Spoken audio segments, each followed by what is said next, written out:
Professor Ted Delaney has an ironic story to tell. He was denied the opportunity to attend the very school he later worked for. Not once, but twice. And the jobs were as different as night and day. Professor Ted Delaney is our slice of life. Theodore Delaney's rise to become the chairman of the African American Studies program at Washington and Lee University is not your average story.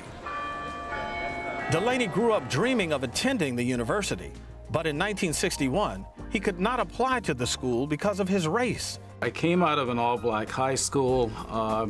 I had great aspirations for going to college. He later received a scholarship to Morehouse College, but could not attend. There was no option with regard to going to Atlanta because my mother was fearful that I was going to be involved in the civil rights movement. This sent Delaney on yet another search for options.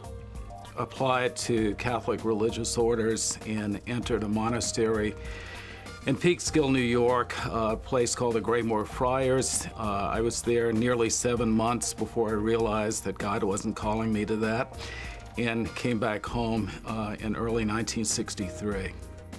When he returned home, he found custodial work at the very school that would not give him an education. The job that I ultimately fell into at Washington and Lee provided me a lot of security and a lot of comfort. Until his wife and another colleague at the school pushed him to further his education. So at the age of 40, with segregation no longer a hindrance, Delaney enrolled as a student at the school of his childhood dream. I became a full-time student at Washington and Lee in the fall of 1983, and I finished my coursework in the spring of 1985. Directly following graduation, he followed his passion to teach young adults and became a professor. I went to North Carolina to teach in the fall of 1985 to a place that was like Washington and Lee in the miniature, the Asheville School.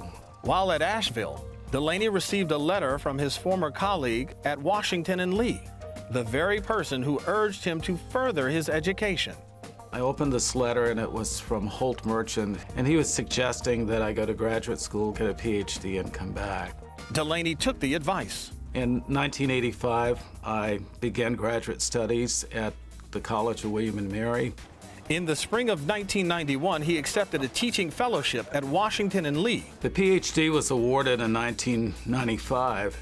Since then, Delaney is now the chair of a relatively new department at Washington and Lee, the African American Studies Department. The African American Studies program was created 2 years ago, and I was the first director. Delaney's rise from a custodial worker at an institution that barred his admittance because of his race to the chair of one of its departments is a great lesson in perseverance. The life lesson for any African American, or for that matter, anyone else, who wants to do something, that opportunities are not always easy to find, but when you do find those opportunities, be persistent, don't take no for an answer, and give it all you have. Stay with us. We'll be right back.